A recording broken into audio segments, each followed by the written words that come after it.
Ассалаумағалейкум, менің атым Дарын, видеомен айналысып жүргеніме 5 жылдан асты.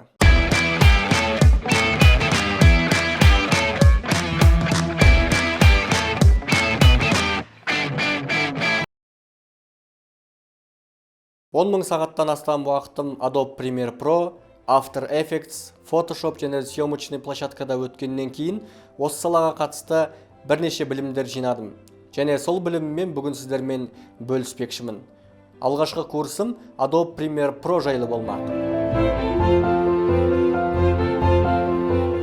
Adobe Premiere Pro программасын ашқаннан кейін новый проект ашу үшін New Project дегенді басамыз. Name деген жерге атымызды жазамыз. Adobe Tutorial Bear. Содан кейін өзіміздің керек папкамызды таңдаймыз, вайбрет етеміз. Басқа ештеңе өзгерудің қажеті жоқ. Окейді басамыз. Adobe ашылғаннан кейін сіздерде осындай окошкалар пайда болады. Бұлардың кез келгенін өздеріңізге ыңғайлы етіп өзгертсеңіздер болады. Ол үшін бар болғаны мына Project Media деген жазулардың үстін ұстап тұрып, мышканы ұстап тұрып, ары-бері қимылдатсаңыздар, міне осындай белгілер шығады. Қай жерге жібересіздер, сол жерге орналасады. Мен мұны сол жақ бұрышына орналастырам. Оны қазір алдағы уақытта айтамын. Сол үшін мына жердегі маған ештеңе керек емес, сондықтан медиа браузер дегенді өшіріп тастаймын, библиотеканы өшіріп тастаймын, маркерді өшіріп тастаймын, история керек емес, өшіріп тастаймын. Маған мына таймлайнның кең болғаны керек, сондықтан мүмкіндігінше өзіме ыңғайлы пространство жасаймын. Енді бұл жаққа файлды лақтыру үшін этот компьютерға кіреміз, өзіміздің керек файлымызды таңдаймыз. Мен міне жаш, коптер және де музыкасын сақтап қойғам. Просто перетаскивать етеміз де Project деген окноға тастаймыз. Файлымыз жүктелгенше, егер сіздің компьютеріңіз мықты болса, файлдарыңыз тезірек жүктеледі. Егер компьютеріңіз слабый болса, бұл процесс кішкене ұзақтау орын алуы мүмкін. Менде бұл компьютерім қазір 8 гиговый азумен тұрғаннан кейін кішкене чуть-чуть замедляться етіп жатуы мүмкін. Енді проект ашу үшін Ctrl-N батырмасын басамыз. Және де бұл жерден DSLR деген папкаден 1080p және де 25 кадр. Таймлайн создавать еткеннен кейін ол жаққа аудиомызды лақтырып, керек музыкамызды кесіп алайық. Ол үшін просто аудионы ұстап тұрасыз да, таймлайнға қарай перетаскивать ете саласыз, болды. Таймлайнды үлкейтіп немесе кішірейту үшін клавиатурадағы плюс немесе минус батырмаларын басу арқылы өзгертуге болады. Болмаса Alt кнопкасын ұстап тұру арқылы мышканың колесігін бұрасаңыздар да жеткілікті. Мен енді мынау видеомыз қанша уақыт созылатын қазір тексеріп көрейік. Бұл біздің аудиомыз 4 минут 7 секунд болады екен. Бірақ енді оны толық монтаждайтын болсақ, біздің қазір уақытымыз ұзаққа созылып кетеді. Сондықтан біз тек қана бір шумағын ғана монтаждайтын боламыз. Сол үшін керек жерінен қиып аламыз. Қию үшін мына жерде инструменттер берілген, яғни міне Selective Tool, Razor Tool. Сіздерге керегі осы екі инструмент қана. Оның қасына назар аударсаңыздар, V және де S деген әріптер белгіленген. Сол клавиатурадағы сол екі кнопканы басу арқылы осы инструменттерді таңдауға болады. Мен сіздерге горячий клавиштармен жұмыс істеуге кеңес беремін. Яғни S-ны басасыз да, кез келген жерді бүйтіп кесе бересіз. Содан кейін V-ны басу арқылы өзіңіз удалить еткіңіз келген жерді таңдайсыз да, Delete-ті басып удалить ете бересіз. Маған мынаның барлығы керек емес. Сондықтан оны удалить етіп тастаймын. Енді видеомызды ашайық. Кез келген видеоны неден бастаған дұрыс? Монтаж жасаған кезде видео бірінші общий планнан басталған дұрыс. Егер сізде коптердің кадрлары болса, онда міндетті түрде коптердің кадрынан бастаңыздар. Себебі бұл оқиғаның не жайында, қай жақта болып жатқандығы туралы бірден информация береді. Егер коптердің кадры болмаған жағдайда интернетте футаждар бар, соны көшіріп алып, содан бастап көріңіз. Егер сіздің темаңызға қатысты ондай кадрлар жоқ болса, онда камераға түскен ең общий планыңыздан бастағаныңыз дұрыс деп айтам. Бірақ енді кейбір жағдайларда болады, крупныйдан немесе среднийдан бастау керек болады. Бұл енді өте редкий случайларда, біз және де монтаждың основасы болғаннан кейін біз соған үйренгеніміз дұрыс. Бізде коптердің кадрлары бар. Қазір ашып қарап көреміз. Бағана мен сіздерге айтқандай, мына проекттің окносын не үшін үлкен еттім? Міне өздеріңізге қарап отырсаңыздар, заранее уже видеолар көрініп тұр. Оларға мышканы апарып жылжытсаңыздар, ол тағы да проигрывать етіледі. Осы арқылы да видеоны көруге болады. Енді бұл видеоның керек жерін қиып алу үшін мысалы біз мына коптерден бастайық. Бұл ең алыстан локацияны көрсеткен осы ғана сияқты. Екі рет басасыз, екі рет бассаңыз дополнительный окно ашылады. Пробелді басу арқылы видеоны қазір проигрывать етіп көреміз. Басынан бастап қояйық. Так, видеомыз міне проигрывать етіліп отыр. Маған коптер жылжыған жерден бастап жеткілікті. Сондықтан міне бұл видеоны толықтай алмас үшін меткалар қойып аламыз да, сол жерден өзімізге керек арақашықтықты ғана аламыз. Яғни төменгі жағына қарасаңыздар, міне инструменттер берілген. Оның ішінде Mark In және де Mark Out деген екі кнопка бар. Mark In яғни басы, соң кейін соңын кішкене жүргізгеннен кейін соңғы жағында Mark Out'ты басасыздар. Содан кейін мына бір Drag Video Only деген кнопканы басып, ұстап тұру арқылы видеомызды видеодорожкаға кеп лақтырамыз. Видео үлкен болып кетті, яғни бұл 4К форматта түсірілген. Бұны Full HD-ға қазір подгонять ететін боламыз. Ол үшін эффект контролға кіреміз. Мына жердегі міне Fit дегеннен вьюдің размерін қазір 10%-ға кішірейтіп көрсек, видеомызды басып, Motion деген кнопканы бассақ, видеомыздың қаншалықты үлкен екені көрініп тұр. Сондықтан оны кішірейту үшін Scale дегенге апарып, яғни 50%-ға азайтамыз. Біздің видеомыз Full HD-дан 2 есе үлкен болып тұрған деген сөз. Сол үшін енді келесі кезекте кадрымыз общий планнан басталу керек. Бірақ өздеріңіз көріп отырғандай, мына жерде жаңағы екі жастың бейнесі тұр. Оны біз алып тастауымызға да болады, немесе алмауымызға да болады. Бірақ мен бұны екі жасты әзірге көрсетпеймін деп шештім. Сол үшін Scale'ды кішкене, кадрды кішкене үлкейтеміз, 70%-ға қоямыз да, Motion'ды басып отыру арқылы міне Position өзгертеміз, яғни төмен қарай түсіріп көреміз. Қазір музыкамыздың қай жеріне дейін жалғасатынын көрейік. My mother said I'm too romantic. Осы жерге дейін жалғасатын болды біздің кадрымыз. Ең соңғы точкасына келеміз де, екі жас көріне ме, көрінбей ме көреміз, көрінеді екен. Яғни тағы да кішкене түсіреміз. Болды, осы жеткілікті. Енді бастаймыз. My mother said I'm too romantic.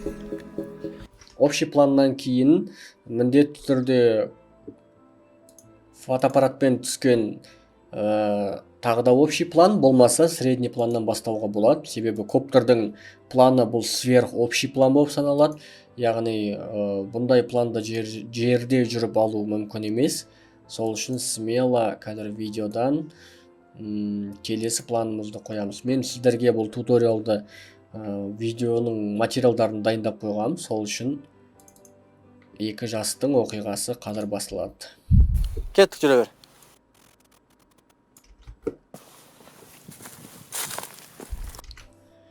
Керек жерін бағана сіздерге айтқандай in және out батырмаларын басу арқылы таңдап аламыз. Енді проигрывать етіп көрейік.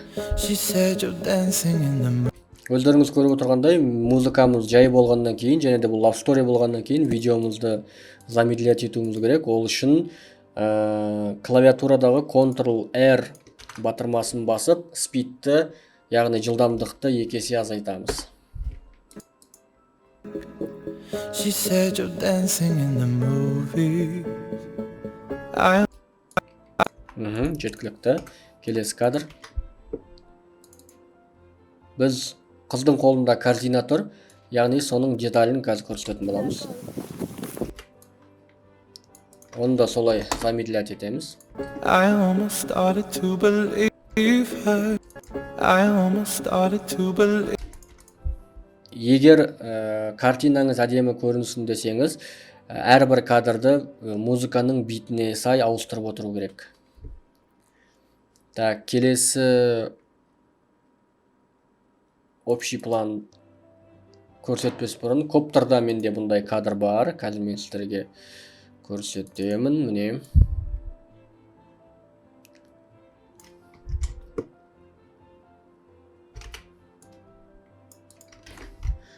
Bunu da замедлять етеміз.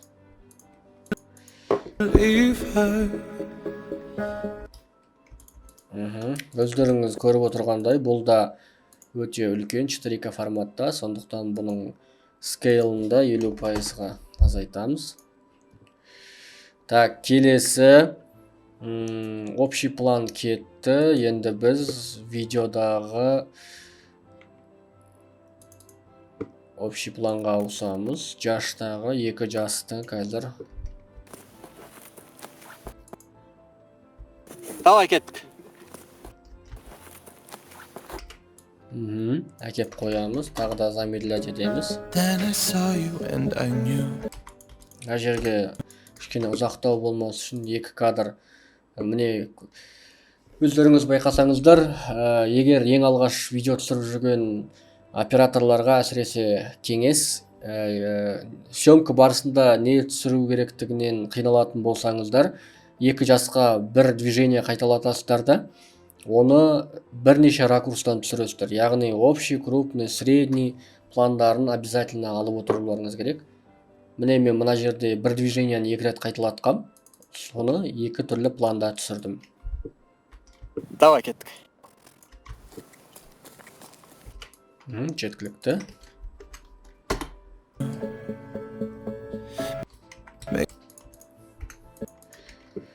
Содан кейін мен бұның коптермен жанынан общий план түсірткем.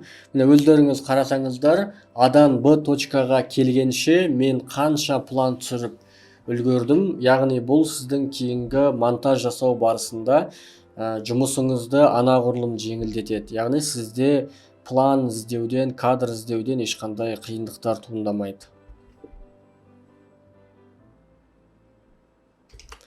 Басында үйреніп жүрген операторлар үшін бұл өте пайдалы, себебі кадр жетпей қалғаннан қарағанда кадрда артығымен түсірген әлде қайда жақсы. Бұл да 4К-да болғаннан кейін размерін 50%-ға кішірейтеміз.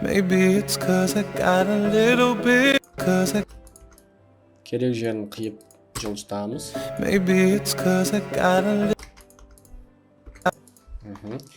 Так, енді келесі қандай движение? Яғни бұл жерде бұл қолдарындағы плеттерін жайып, походтың бір кадрын жасаған. Біз қазір соны керек жерін қиып аламыз.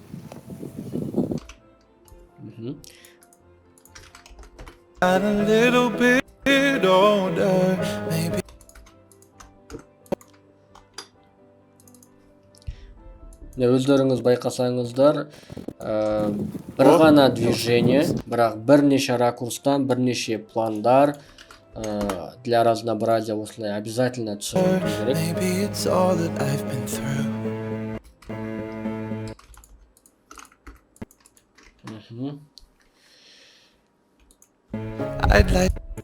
Келесі сол видеоның жалғасы. Мына қайталап өтемін. Видеоны таңдау үшін in және out кнопкаларын бассаңыз жеткілікті.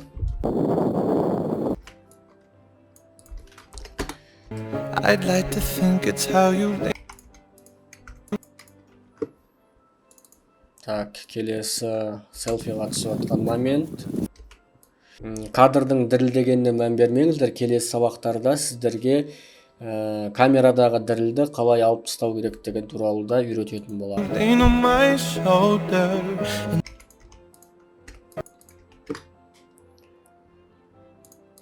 Содан кейін міндетті түрде съемкада екі жасқа не істететініңізді білмесеңіздер, онда максимально детальдармен максимально детальдармен ойнауға тырысыңыздар, себебі крупный пландар да өте әдемі көрінеді, тек общий средний бола бергеннен қарағанда.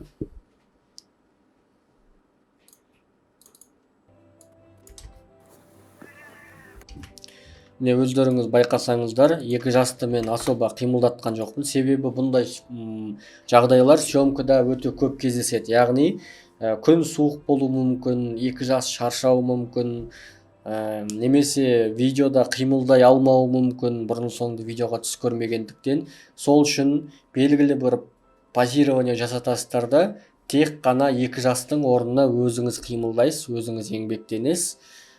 Сол арқылы да әдемі кадрлар алуға болады. Өздеріңіз көріп отырғандай, әлі судың жағасындамыз.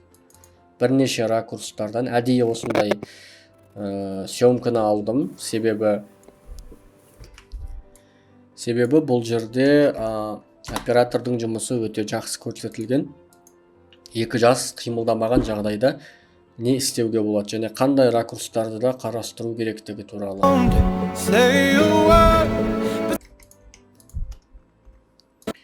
Так, енді бізде музыкамыз көтеріліп келе жатыр. Қараймыз қанша уақытымыз қалғанын. Яғни біздің 4-тен 3 бөлігі бітті уже біздің музыкамыздың. Музыка бірақ подъемға қарай кетіп жатыр. Яғни бұндай жерлерде мүмкіндігінше динамика болмаса коптердің кадрларын қосқан әдемірек көрінеді. Бағана ең бірінші кадрымыздың жалғасы ретінде осы кадрды алып қойсам деп ойлап отырмын. Көрейік.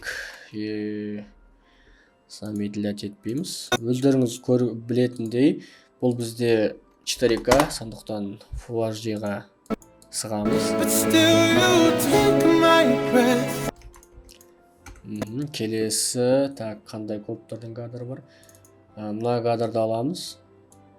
Бұл кадрды не үшін алып отырмын, себебі бұл жерде некий 3D пространствоның визуальный көрінісі бар. Яғни передний планда тау тұр, ортасында екі жас және заднийында тау. Сол үшін кадр әдемірек көріну үшін осындай операторский ходтарды да қолдануға болады.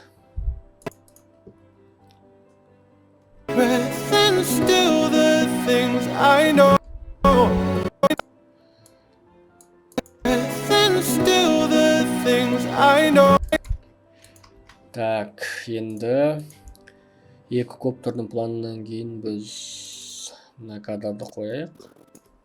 Бар, кадана, есіктен. 50%-ға замедлять етеміз.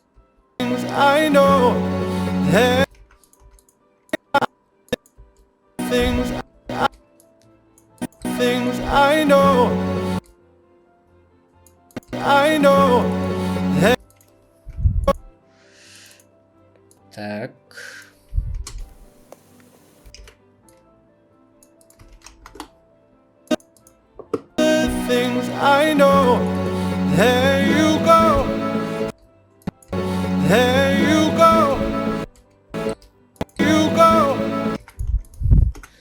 Енді видеомыздың соңын мүмкіндігінше болса общий планмен завершающий қылып аяқтаған дұрыс. Сондықтан мен бұл съемкада әдейі екі жасты ағаштың үстіне жатқызып, коптерді үстіге қарай көтерткен болатынмын. Яғни оқиғаның аяқталуын бейнелейтін кадр. Сондықтан біз кадр соңына соны қоямыз. Керек жеріне дейін қиып аламыз. Музыкамызға дейін созамыз және де бұны тағы да Full HD-ға айналдырамыз.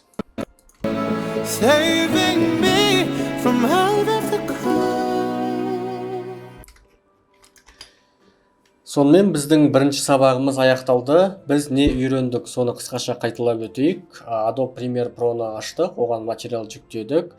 Жұмыс істейтін инструменттермен таныстық, яғни Selective Tool және де Razor Tool. Музыканы таймлайнға лақтырып, қысқаша минутный ролик жинадық. Қазір бұның уақыты қанша болғанын нақты көрейік. 49 секунд. Не түсіргенімізді, не жинағанымызды бір көріп шығайық. My mother said I'm too romantic. She said you're dancing in the movie. I almost started to believe her. Then I saw you and I knew. Maybe it's 'cause I got a little bit older. Maybe it's all that I've been through. I'd like to think it's how you lean on my shoulder, and how I see myself with you. I don't say a word, but still you take my breath, and still the things I know. There you go, saving me from out of the cold. Осымен бүгінгі біздің бірінші сабағымыз аяқталды. Бұл сабақ ұнаса, сізге міндетті түрде лайк басыңыз, достарыңызға бөлісіңіз. Және де осы үйренген уроктарды өздіктеріңізбен міндетті түрде қайталап көріңіздер. Келесі сабақта біз осы видеоны толыққанды аяқтайтын боламыз. Бағана сабақтың басында көрген роликті полноценный жинап бітеміз. Яғни видеоның асты-үстін қию, алғашқы цветокоррекция, видеодағы дрожанияны алып тастау, дополнительный плагиндармен жұмыс, титр қою, соларды үйренетін боламыз. Онда келесі сабақта кездескенше сау болыңыздар.